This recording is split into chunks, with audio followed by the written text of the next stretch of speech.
Assalamu alaikum wa rahmatullahi wa barakatuh, brothers and sisters. Welcome to another episode of IIP Discussions. In last week's episode, we discussed the Mongol invasions of Khurasan and the bloody massacres that ensued in cities like Samarkand, Bukhara, Nishapur, Herat, Aleppo, and so on. Today, this Sunday, February the 13th, marks 764 years since the sacking of the great city of Baghdad itself. And so it is only fitting that we go into deeper into how the city was besieged and massacred. But before we do that, let's contextualize the period and what the city of Baghdad was like before the Mongols invaded. Now, the city of Baghdad, it had been the capital of one of the largest empires in the history of the entire world, the Abbasid Khilafah. A Khilafah that stretched from, Asia, from Central Asia, from the Far East, all the way down to North Africa. The entire Arabian Peninsula, Transcaucasia, all of this was under the Abbasid Khilafah. So much so that historians say it was the 7th largest empire in the history of the entire world. You have the Byzantine Empire, the Roman Empire, the Persian Empire, the British Empire, the Mongol Empire itself. But the Abbasid Khilafah was so large that it was the 7th largest empire in the history of the world. And so the city of Baghdad, it was the capital of this great Khilafah, this great empire. And so it was made the capital of the Khilafah in 762 CE by a Khalifa called Al-Mansur, and this was after years of construction. Baghdad was also known as the Round City because the city, unlike most cities, it wasn't a square, like a square fortress. It was a round city. It was beautiful. It had only about 4 entrances, and it was surrounded by water. And so there would be bridges, obviously, over those waters that you would go in through. And not only was it the capital of this great Khilafah, but it was also the center of all knowledge in the world at that time. Not just Islamic knowledge, but all knowledge. And it was by far the most populated city of its time. It attracted scholars from all across the world.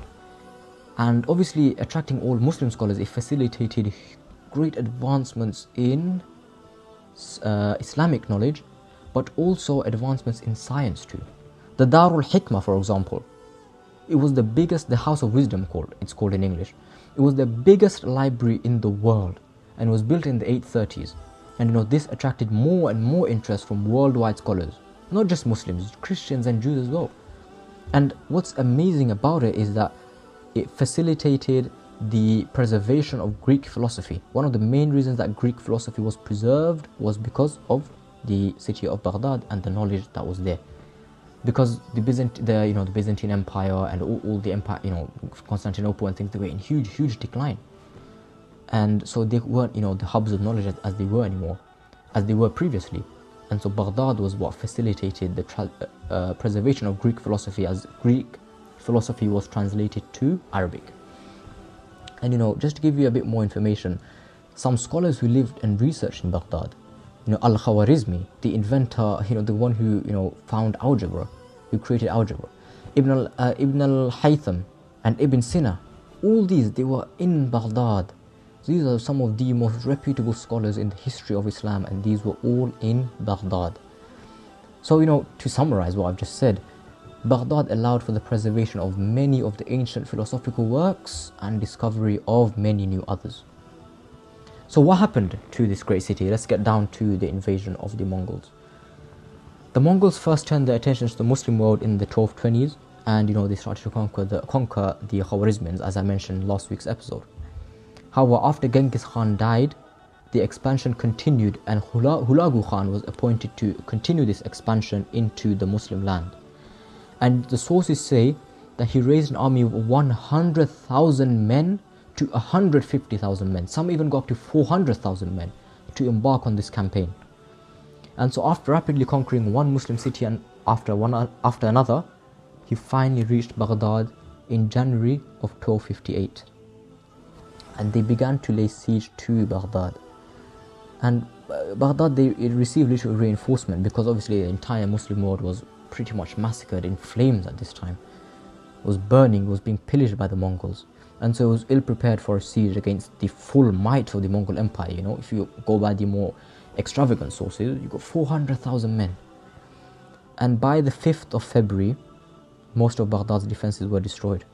And so Khalifa Mu'tasim, sorry, not Mu'tasim, Mustasim. There's a difference there between the Khalifa Mu'tasim and Mustasim. So Mustasim, he tried to negotiate with Hulagu, but Hulagu, he refused and he killed the envoys. You know, he wasn't hearing, he wasn't having any of it. And then the city, they finally surrendered on the 10th of February, and on the 13th of February, the Mongols began to enter. And so began one of the darkest days in the history of Islam.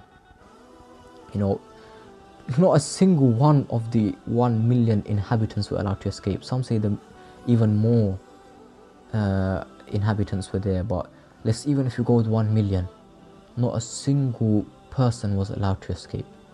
One by one, irrespective of gender, age, status, the Muslims were put to the sword. They were butchered. Masjids, palaces, libraries, all destroyed. And the House of Wisdom, the Darul Hikmah, the center of knowledge in the entire world, the biggest library in Baghdad, in the entire world, was razed to the ground. And every single book in that library was thrown into the river. And the sources mention that the river, it became black with ink. That's how many books were thrown in there. And then the river, not only was it black with ink, but it was piled with bodies of those who were killed. And you know, the sources claim that from hundreds of thousands to even 1 million were killed on this dark day. 1 million people killed in one day. Or some sources say a week. But imagine 1 million people, one by one. In those days, it wasn't machine guns. It was one person after another. You lined up and you waited your turn to be put on the block and your head chopped off. Wallahi, this was arguably one of the darkest days post Rashidun Khilafah. This was the darkest day in Muslim history. The great city, a once grand city, was reduced to nothing but a pile of rubble, pile of rocks, burning, flames everywhere. And then after being forced to watch his entire family die, the Khalifa Mustasim, his time finally came. And the Mongols, they had a decree that, you know, royal blood could not be spilled on the earth. So they rolled him up and they had his body trampled on by horses. And imagine, for an entire week this massacre went on. Entire week, our Muslim brothers and sisters, they were massacred. They were dug graves just to survive, some of them. They ate corpses just to survive. Just imagine what they were going through, hiding, knowing that, just waiting for that Mongol soldier to barge into their house, knock that door down and put them to the sword. To watch their children be killed, their wives raped. This is what we went through. This is our history. This is what we went through. This is what our brothers and sisters went through. Wallahi, this brings a tear to every Muslim's eyes. And so the sacking of Baghdad, it brought about an end to the golden age of Islam. Never has this great ummah, it has, from that day, from the days of Baghdad, it has never seen such prosperity since. And you know, some historians argue that this was the greatest decisive blow ever struck to the Islamic world in such a short time.